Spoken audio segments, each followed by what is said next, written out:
Hello, my name is Lucas. This is a bit of lit, and once again, I want to talk about the Chronicles of Narnia. This time, The Silver Chair by C.S. Lewis, which is in this printing the sixth book, book 6. Yeah, cool. In the series, and I've got one more. We've got The Last Battle, which I will read a little bit tonight and tomorrow, and I will be done talking about the Chronicles of Narnia until it pops into my head when I'm talking about some other book. Anyway, in this we have the return of Eustace, because he was never told that he's too old to come back to Narnia.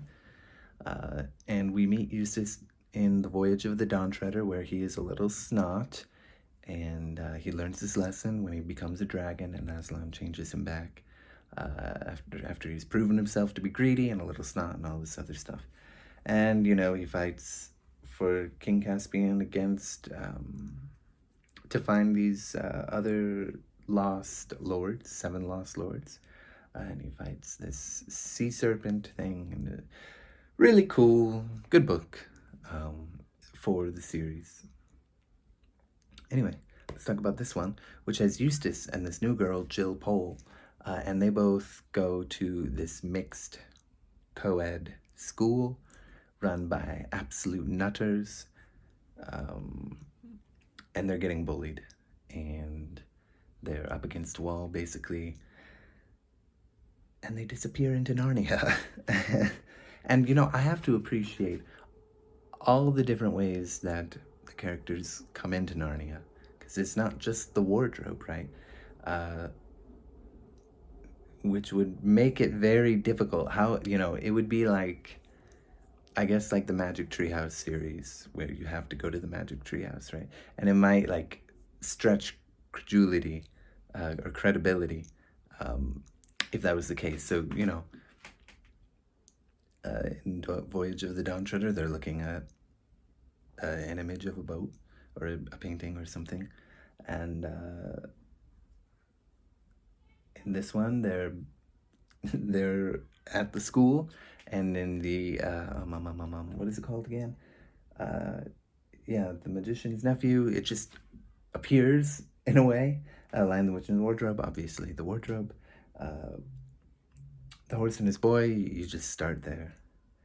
Prince Caspian, they're on a train.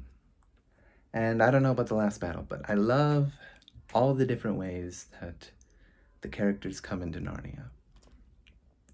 And how, even though there's some slight connections, this is the third book where we will see King Caspian.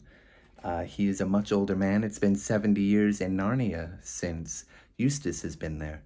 And things are a bit of a mess because the queen is dead. And she's been dead for 10 years, or over 10 years. And the prince, the heir apparent, has gone missing in search of the snake that killed his mother. And King Caspian has been on the search for him for a long time, and is on the search for him now, even though he's an old man. So is Trumplekin, very old dwarf, who we meet in Prince Caspian, and is talked about. Reepicheep is long gone, of course, sadly. Best character, next to Jadis. And we've got Eustace and Jill going on their own adventure to the north. As we can see from the little map here, they go north of Narnia to Ettonsmoor. Here's Narnia, north. And they come all the way to hopefully you can see that, Harfang, the ruined city of the giants. A map of the wildlands of the north. Lantern Waste, gorge, some marshes here, the sea, giant bridge, which they find. And it's really cool. I like this book a lot because I'm not really a fan of Eustace in this story. I liked him when he was a snot more. And Jill, she's okay. None of the characters really do for me in this one, but I like the adventure of them looking for the son, the lost son of the king, who's out to get revenge. And they go searching up north because Aslan tells them to look for these 4 signs, and they get into all kinds of trouble with that because they aren't paying attention, or they don't know what they're looking for in some cases. And yeah, when they meet some giants, they don't realize that the giants want to eat them, and then they go into this like underworld thing, and they meet this queen, and they meet this knight that they saw elsewhere, and the knight is the Prince Rilian, right? Yeah, Prince Rilian. I was going to say Ridian. Prince Rilian, who is under an enchantment in this cursed plated armor.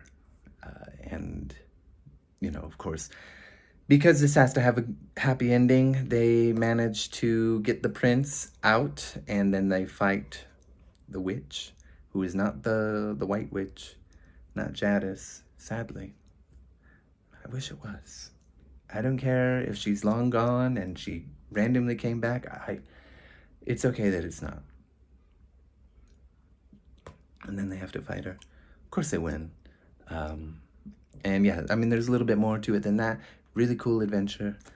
Definitely recommend it. Yeah, okay, cool. Read it, and I will start reading The Last Battle. Cool.